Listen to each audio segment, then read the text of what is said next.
Hachette Audio presents The Most Beautiful, My Life with Prince. Written by Mayte Garcia. Read by the author. Includes a Mac and PC compatible PDF of bonus material.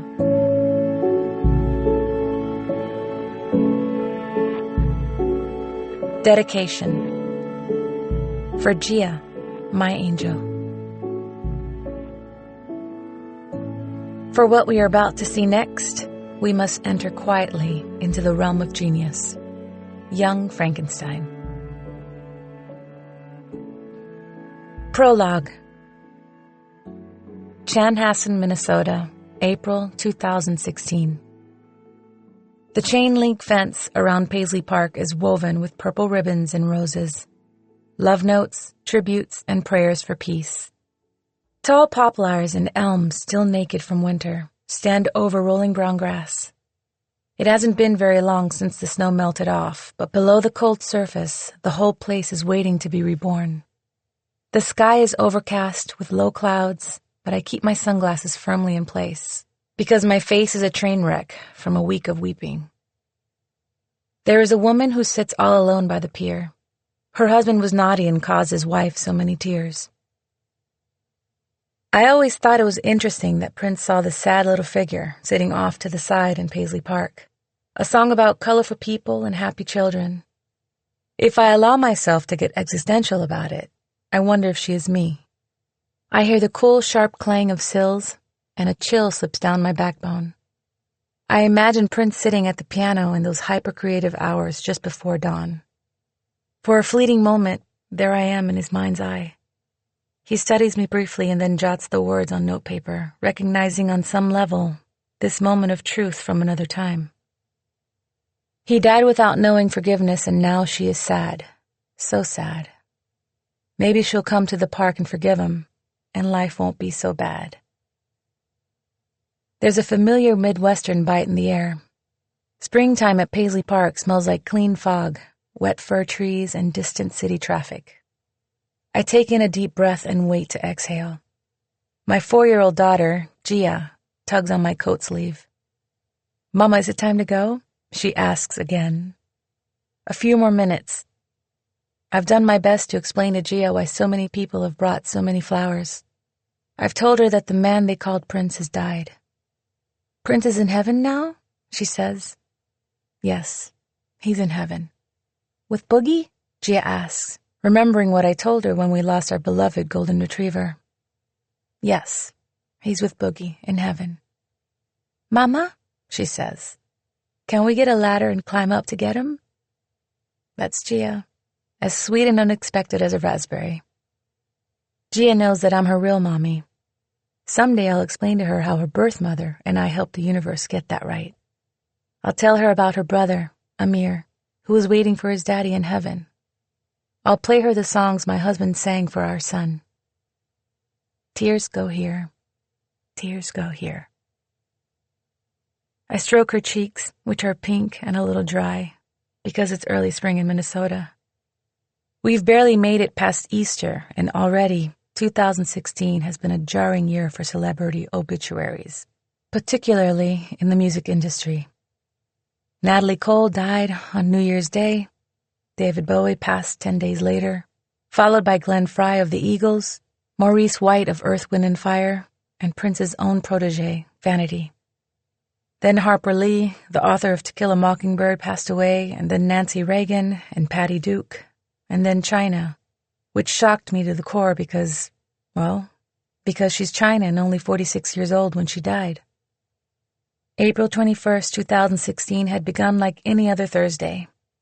I dropped Gia off with my dad and joined the streaming LA traffic on my way to Baldwin Park Animal Care Center in the San Gabriel Valley for a dog grooming class.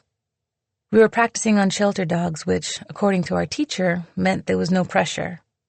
In my mind, the very opposite was true. I felt an intense sense of responsibility to animals in peril. I wanted these little guys to be at their most adorable when people came to check out pets waiting to be adopted. That first impression is the difference between life and death for many of these animals. It's hard for people to see them as a potential family member if they're not looking their best. I was not about to screw that up.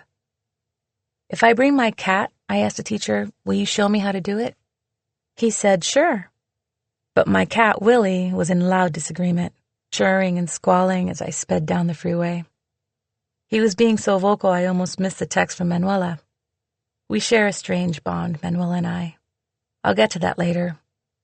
Relevant in this moment, Manuela Testolini is Prince's second ex-wife, and not a person who gets on the phone a lot. So it was odd to see her brief text from the corner of my eye. Call me right away. My first thought was to ignore it until I got to class, but something pulled me to the side of the road. Hey, girl. I tried not to sound impatient. What's up? Her voice was shallow, choked with tears.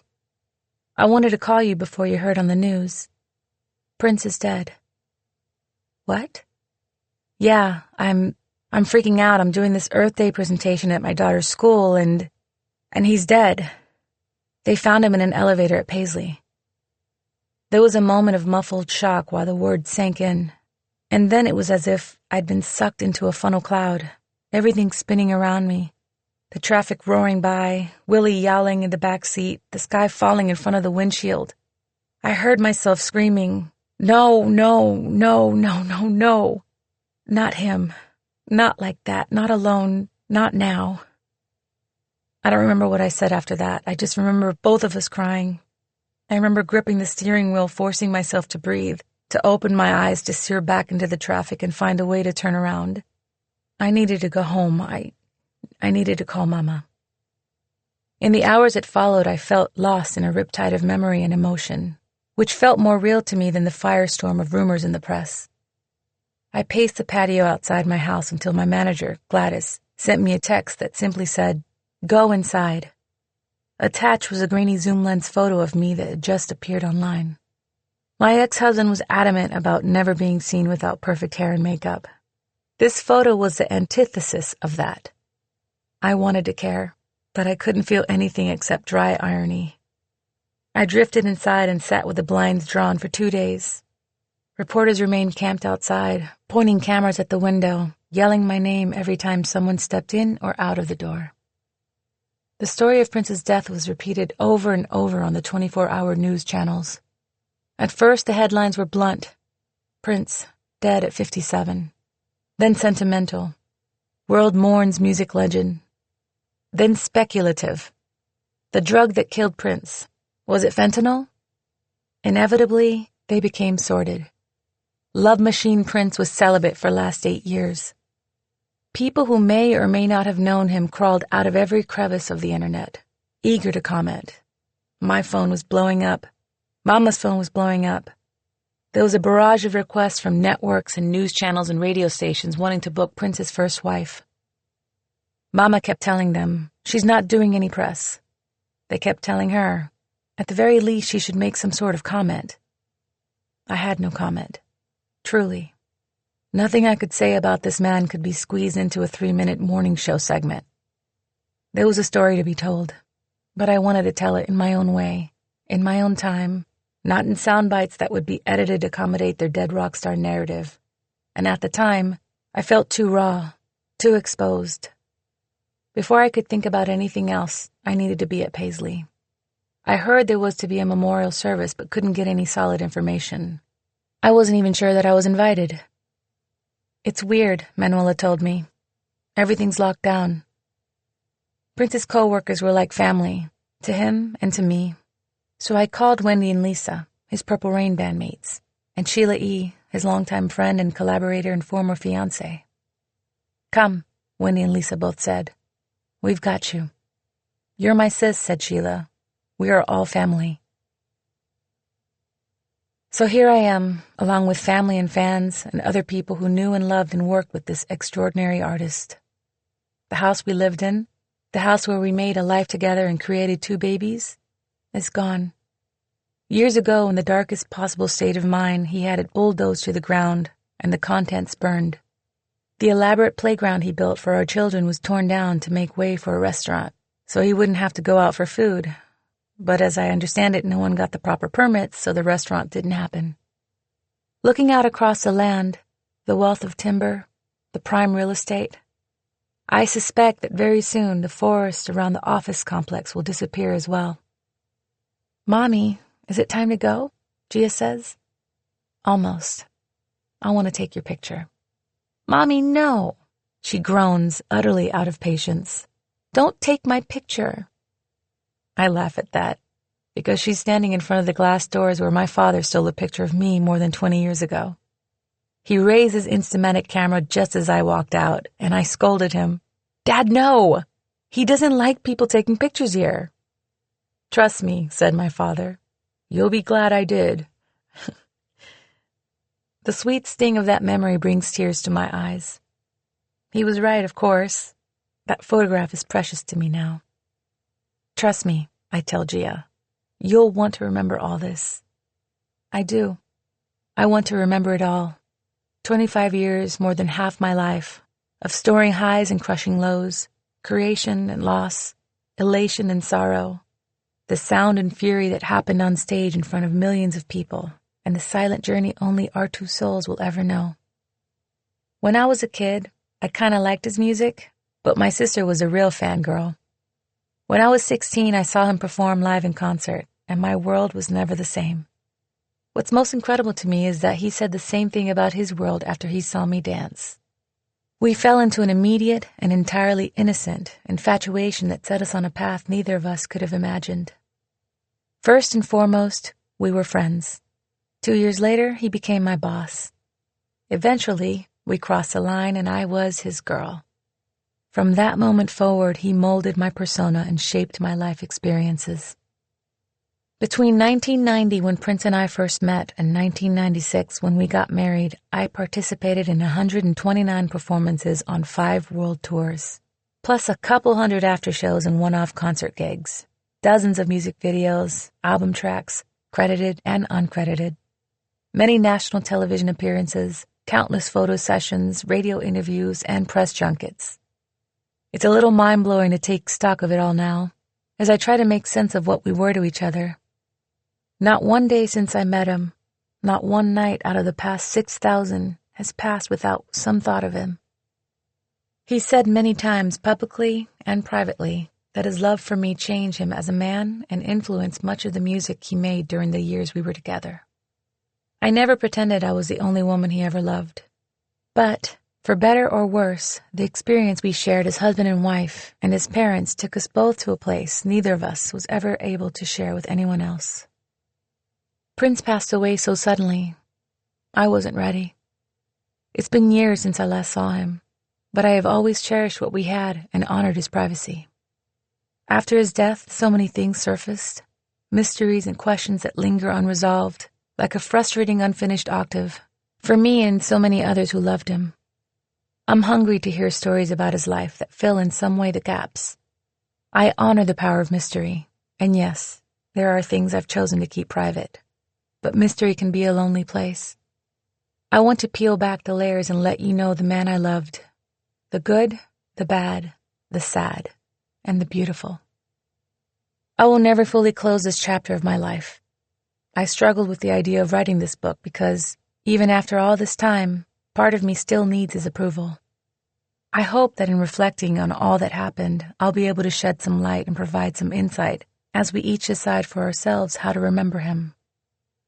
I'll remember him as a hopeless romantic and a devoted father who longed to be the dad he never had. Only I saw the look on his face when our son was born, a moment I'll never forget. I wish I could draw it. I wish it could be danced. I'm not sure there's a way to express it in words, but words are what I can offer you now. I can laugh with you about the funny things he said and tell you about how he wore my clothes and swiped my mascara and woke up every morning in a tangle of loving arms and perfumed sheets, with a little dog barking to go out and a long day of hard work ahead. I can tell you that, while we were so normal about so many things, we lived his belief that life itself should be a work of art.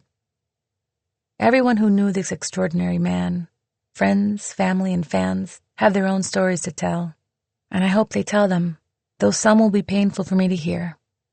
I hope some scholar of music history will write a book that spans the incredible depth and breadth of Prince's work, all the remarkable people he collaborated with, his influence on the music industry, his lasting handprint on pop culture, and his contribution to the art of rock and roll. This is not that book.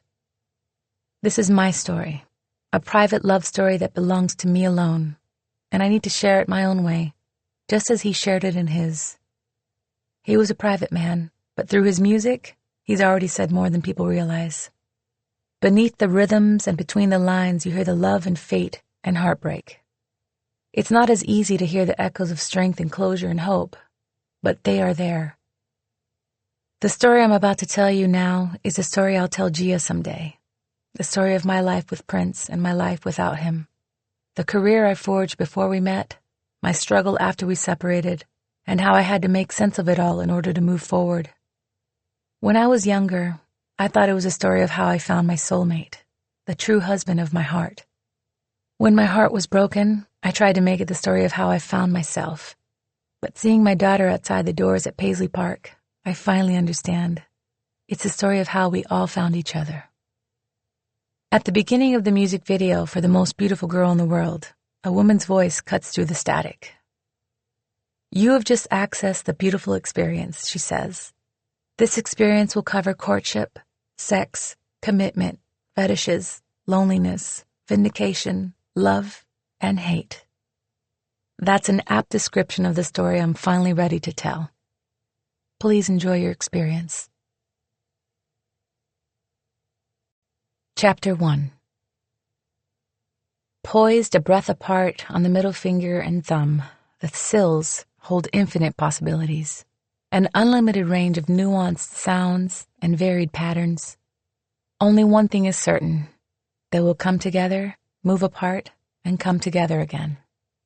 I don't remember the first time I heard the irresistible cling of the finger cymbals, if it was a single pierced sagat or the slotted sills, but I'm certain that it was long before I was born.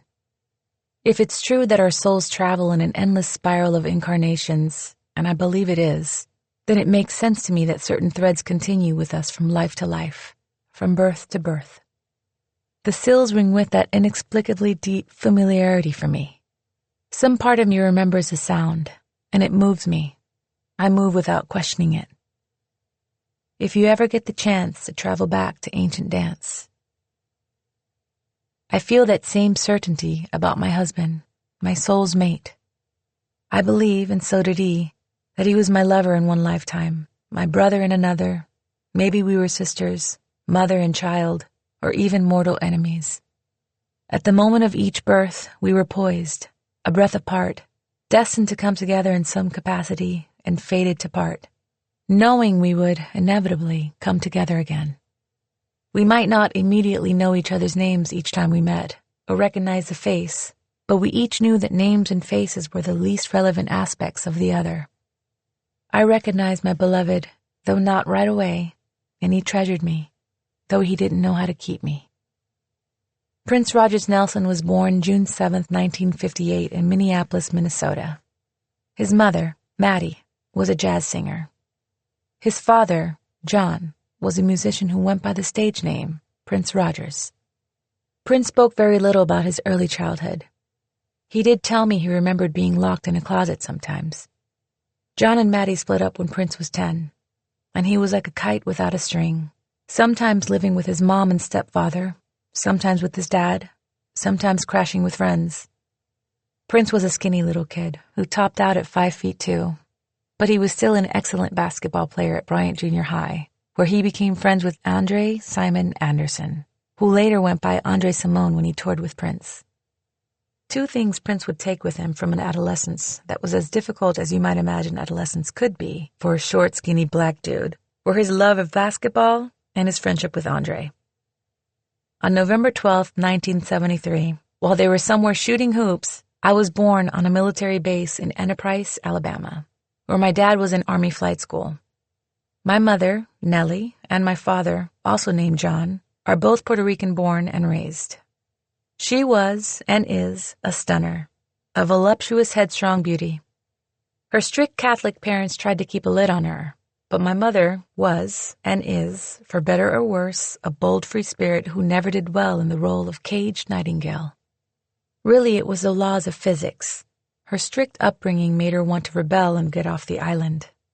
She wanted to leave Puerto Rico, so she only dated men in the ROTC, hoping for a ticket out. Dad was a great date, handsome and kind, a former bodybuilder who'd won the title of Mr. University of Puerto Rico. He'd followed his father into the military and rose through the ranks to become an officer, something his own father never did. After they'd been dating for a while, Mama realized she was pregnant, and not just a little. She was 6 months along. Both families swooped in and basically forced them to get married immediately. Mama still mourns the fact that she never got to have a proper wedding, which made her all the more thrilled to see me marry Prince with all the trimmings. My dour Catholic grandmother, whose own father was black, wasn't at my wedding, but she told me on the phone, well, at least he's light-skinned, and he is who he is, so I'm okay with it. And that tells you everything you need to know about my grandmother. My big sister Janice was born in 1969, and my parents commenced a typical military family life, moving from base to base, which my mother quickly realized was not the post-Puerto Rico life she had hoped for. When Jan was 4, they decided to have another baby, desperately hoping for a boy. Dad was slated for an important test flight the day I was born. He would have been first in his class, but missed the test and came in second. Janice was thrilled to have a little sister, but when my mother heard, "It's a girl," she was so mad she refused to see me. They took me away, and by the time they finally brought me in to see her, I had cast on both legs. An orthopedic specialist who just happened to be there that day by a stroke of luck, or perhaps by fate, explained to my parents that my crooked little limbs would have to be straightened, first with the casts and then with painful braces that I'd have to be kept in for 3 years, forcing the bones and joints to develop in a normal position. My mother was fierce about those casts, as she is about pretty much everything when it comes to the people she loves. She was adamant that my legs were going to be normal and strong. The standard 3-year treatment was accomplished in 18 months because she kept the braces, little boots connected by a metal bar, firmly on me 24/7. Family members would shake their heads, take pity on me, and try to remove them. But Mama prevailed, and the boots stayed on. I have scars from an infection that developed when the braces became too tight. But I can't complain about these legs of mine. They've served me well. This is probably the beginning of my ballerina's dance through the agony disposition. Before I learned to walk, I learned that sometimes life requires a girl to be a tough little cookie. My mother adored the name Mayte, a Spanish conjunction of Maria and Teresa. As a teenager, she'd seen this name in a novela, torn out the page, and kept it posted on her bedroom wall for years. Janice's middle name is Mayte, but the conventional world of the late 1960s decreed that children were better off with American, meaning white, first names, and that temporarily swayed Mama. When I came along 4.5 years later, she figured if she couldn't have the boy she'd hoped for, she was by God going to name this girl exactly what she wanted to.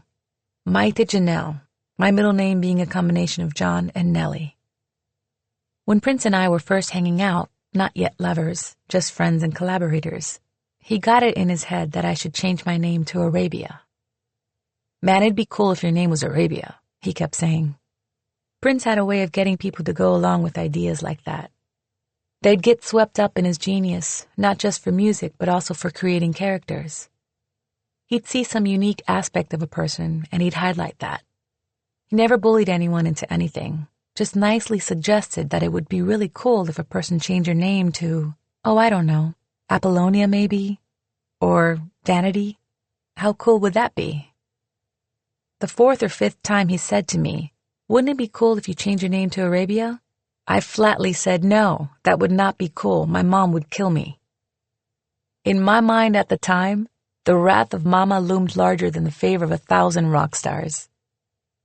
Mama was raised in a strict Catholic home. She dreamed of becoming a dancer, but that was not an option.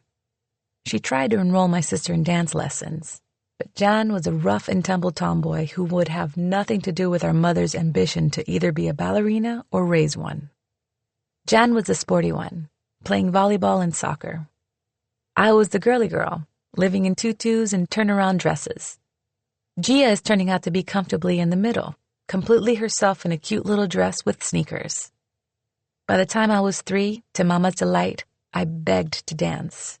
but you have to be 5 years old to take lessons at most studios. By this time, we'd moved to North Carolina, so it wasn't hard for my mom to locate a place near the base where no one knew us. When they ask you how old you are, she told me, do this. She held up her hand, palm flat, showing 5 fingers, and I did exactly as I was told after she dropped me off. Whether the ballet teacher believed me or not, she must have figured I was ready, because she took me to the bar and I never looked back. Over the years, no matter how chaotic my home life was, dance was my sanctuary. It wasn't a task for me to concentrate. I never had to discipline myself to endure the practice. I loved every hour, even when it hurt. I loved feeling the music in my strong, straight bones. Belly dancing was a big thing at our local YMCA in the mid-1970s, as big as Zumba is now. The thing to do. Mama started out taking lessons for fun, but fell in love with it and joined a troupe that did performances and seminars. I'd watch Mama practice back then the same way Gia watches me now, utterly captivated by the rhythm of the tablas and drums, eyes big with the imagined story told by the dance, hands instinctively tracing the movements in the air. Eventually, I couldn't resist. I had to get up and move behind her, the way Gia moves behind me, making a tiny shadow on the wall next to mine. Would you like to dance with me at the officers' wives' luncheon? Mama asked, and she didn't have to ask twice. I was so on board with that. I had every beat of the music memorized, and I had a natural affinity for the moves. The choreography was ever evolving, which is one thing I love about this art form. To dance like this gives you freedom to express yourself, but it means you have to be in the present. All of which made belly dance the perfect training ground for the work I would later do as a member of the new power generation. All the other ladies were impressed that I could seriously dance. They had to give Mama her props, and she was a stage mom who ate that up.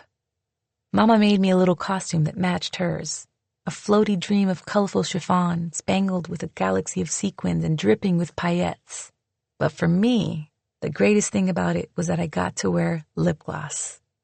Please understand, people. In my 5-year-old mind, lip gloss was the magic elixir that transformed a mortal being into something magical, the most beautiful creature imaginable. My desire for lip gloss was so intense, I had actually attempted to steal a tube of chapstick one day at the PX, prompting Mama to call for a security officer who lectured me into terrified tears. In everyday life, lip gloss was forbidden.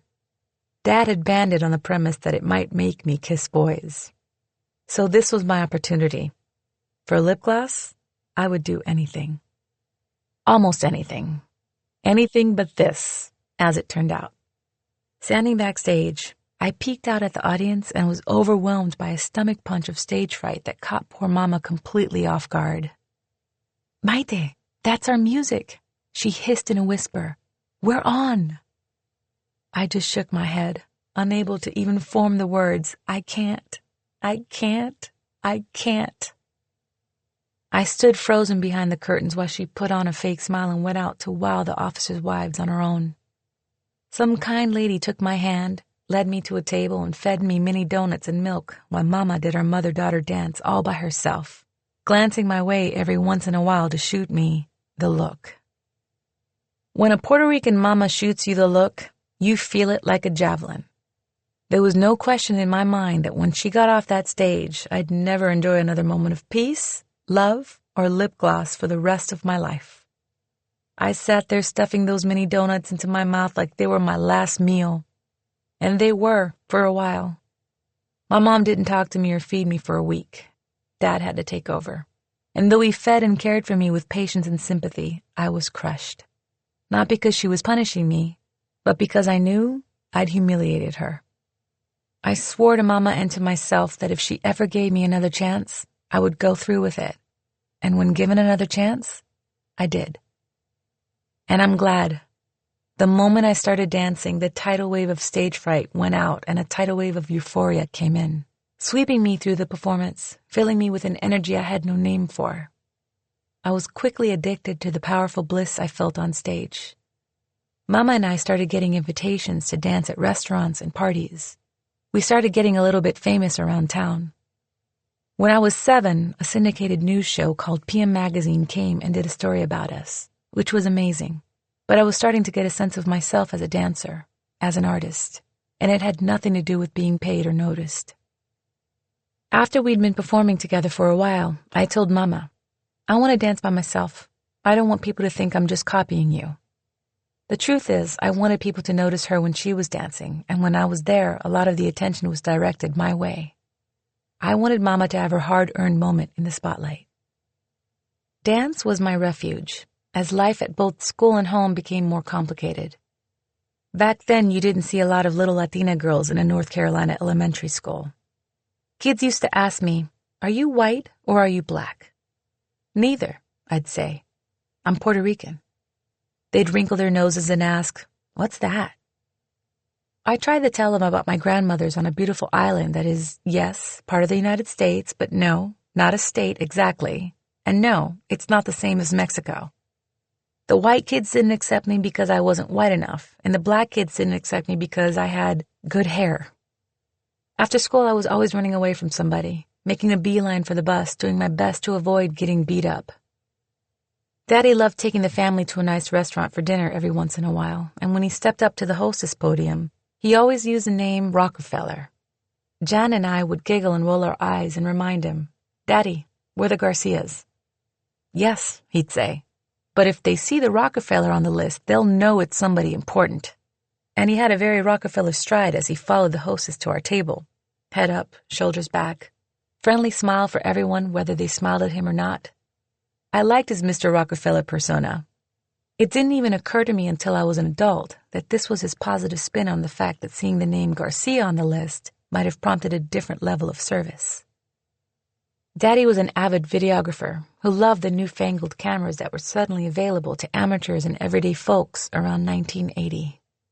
He'd hoist the bulky unit onto a tripod, stick a VHS tape in it, and record every performance.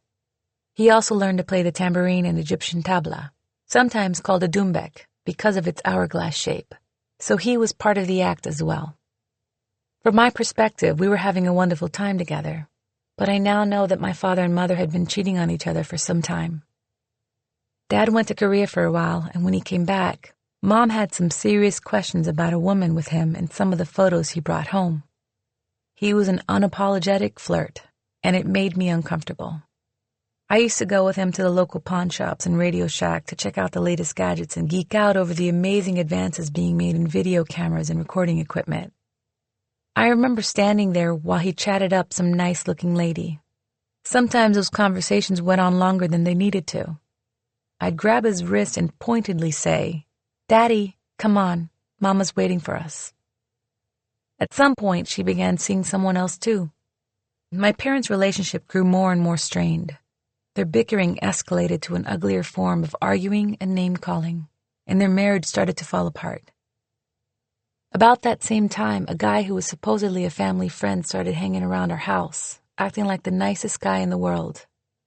My parents trusted him, but he violated their trust and mine.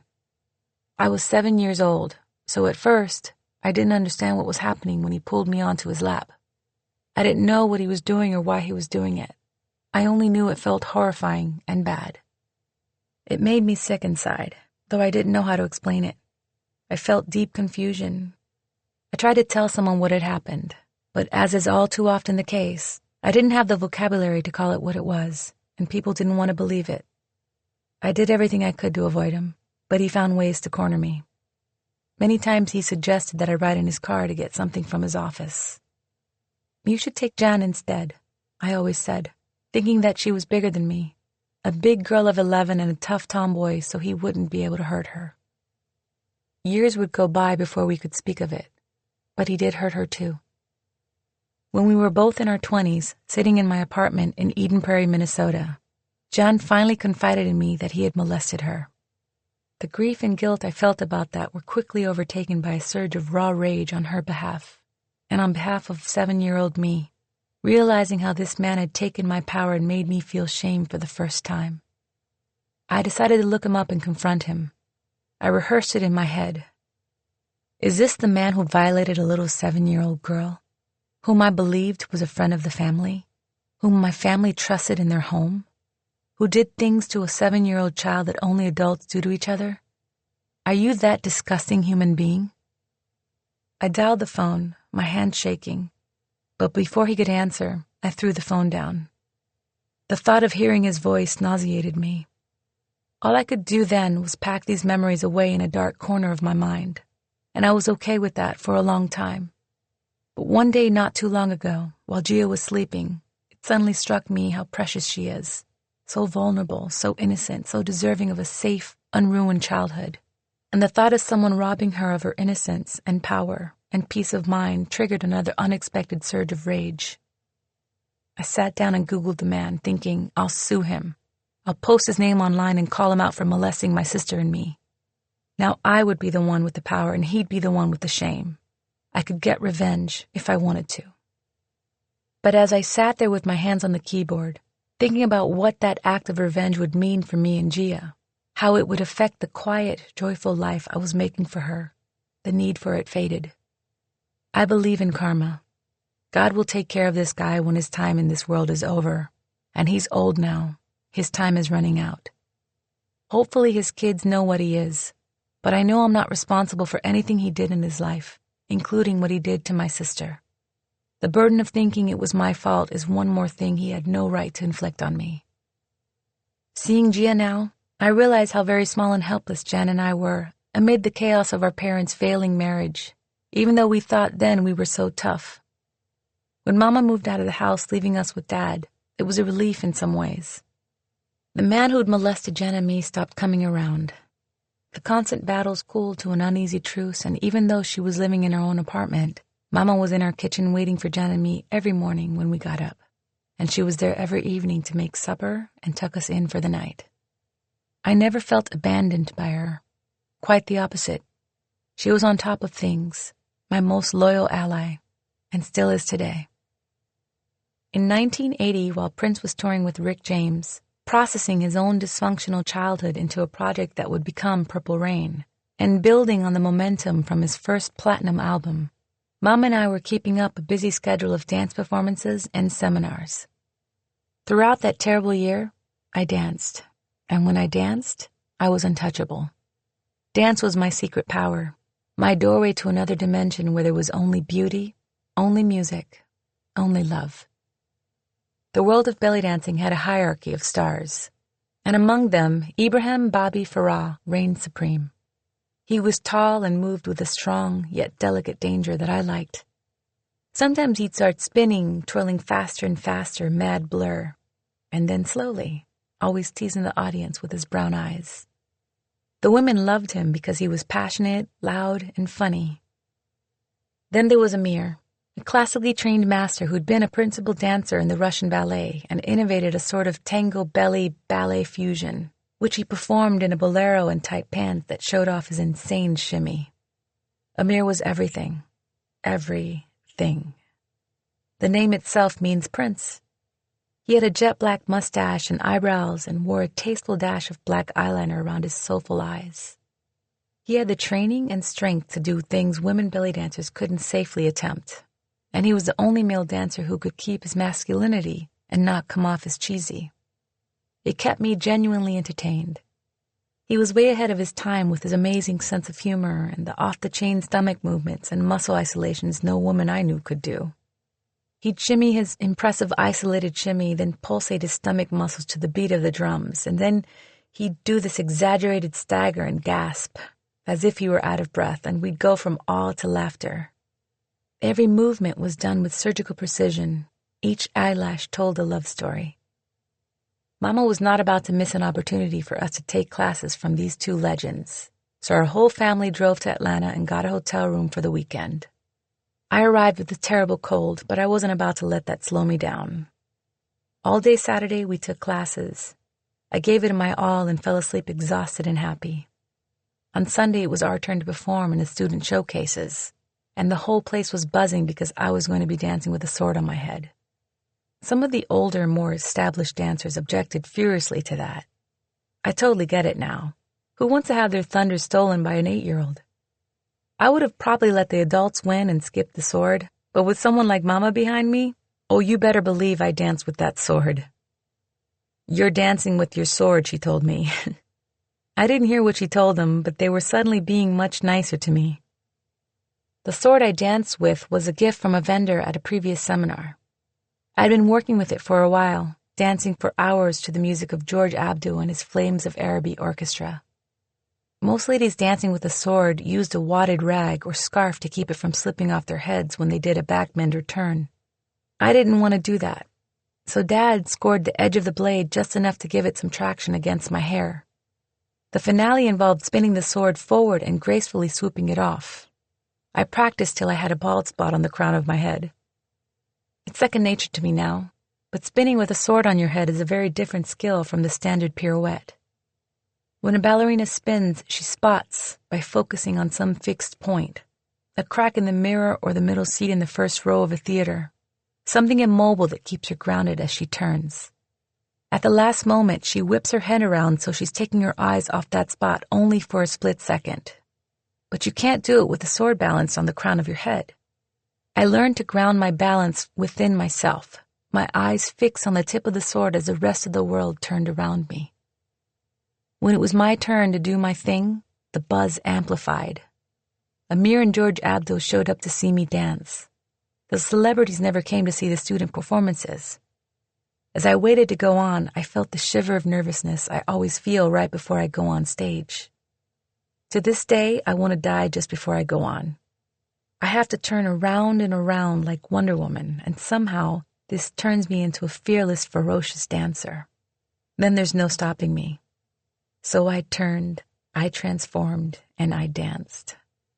When all was said and done, George Abdou pronounced me the eighth wonder of the world and asked for our information so he could invite me to dance with the Flames of Araby in Boston. Mama was over the moon. Dad always videotaped the student showcase at an event like this and sold copies to the ladies who performed. A group of dancers at the Atlanta event sent the video of their performance to a TV show called That's Incredible. No thanks, the producers responded. But who's that little girl? The ladies remembered that I was the daughter of the man who'd sold them the video, so the producers were able to track me down, and my parents recognized that it would be a huge opportunity for me. Hosted by Kathy Lee Crosby, John Davidson, and Fran Tarkenton, That's Incredible was a popular show that ran during prime time on ABC for 4 years in the early 1980s and reran in syndication for eons after that. Designed right down to the exclamation point to capture the Ripley's Believe It or Not audience, That's Incredible featured all kinds of weirdly fabulous things. Intriguing freaks of nature, astonishing feats of strength, amazing performance art, and heartwarming stories that involved fate, family, and bizarre coincidences. You might see a dog who traveled thousands of miles to find its family, a dentist who tattooed teeth, coffin portraits that appeared to blink, or a unicyclist jumping through rings of fire, even a tiny Tiger Woods tapping a flawless putt into a cup. And at the end of the segment, the studio audience would shout out in unison, "That's incredible!" Apparently, the producers felt that a little girl belly dancing with a sword on her head fit right in. Mama made me a spectacular costume, and Daddy kept wanting to up my game. "You've got to play sills," he said. So I learned to play sills and incorporated them into my act. He'd seen one of the older belly dancers demonstrate the amazing dexterity of her abs by flipping a line of 8 quarters on her stomach. Dad said, "Do you think you could do that?" "Sure. I've never done it, but I did a Turkish drop to the floor, ready to give it a try." My stomach was only wide enough to line up 3 quarters, but after a couple hours of fierce concentration interrupted by fits of giggling, I was able to turn each coin neatly from heads to tails and back again in time with the music. This gave Daddy the idea that I should flip the quarters while playing the sills and balancing the sword on my head. I was all over this, up for anything, and spent every waking moment rehearsing with the George Abdou record. As we flew into LA, I took in the surrealistic sight of the Hollywood sign below, feeling like someone had polished it up just for me. Everyone at the studio was so kind and welcoming, and the set ran like an on-time train. Everything was in the right place at the right time, including me. I was introduced as the mystical, magical Princess Mayte, the world's youngest professional belly dancer. And at the end, the audience yelled, "That's incredible!" which pretty much summed up how I felt. I could have flown home without the airplane. The show aired several weeks later, and I experienced my first little taste of fame. This was a highly rated primetime network TV show, so just about everyone in school saw it. I went to the mall and people did double takes. "Hey, are you that belly dancing girl on TV?" I got a lot of positive attention and my classmates started to be nice to me. A welcome change from the racial slurs and bullying I'd lived with in elementary school. I started thinking, hey, I could get used to this. The only downside was because I'd been on television, some of the kids thought I was rich. They'd try to shake me down for my lunch money, so I had to start packing my lunch for school every day. Naturally, my appearance on the show sparked a steady stream of booking requests. Mom handled the business side of things, negotiating fees and making sure people paid up. Daddy drove me wherever I needed to go and set up the sound and video equipment when we got there. All I had to do was dance, and I was serious about it. I never had a boyfriend, played sports, or got involved in any other extracurricular activities. During the school year when I wasn't in ballet class or belly dancing, I was studying. When school was out for holiday breaks, we'd go to Puerto Rico to visit our grandmothers. Flying as unaccompanied minors, Jen and I would be dropped off at the gate, where an escort would help us board and sometimes bump us up to first class.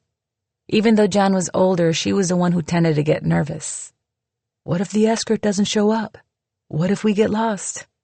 I'd roll my eyes and say, we won't get lost, come on. I always took control, chatted up the escort, and headed to the jetway. On our arrival in Puerto Rico, we'd go to my maternal grandmother, Nellie.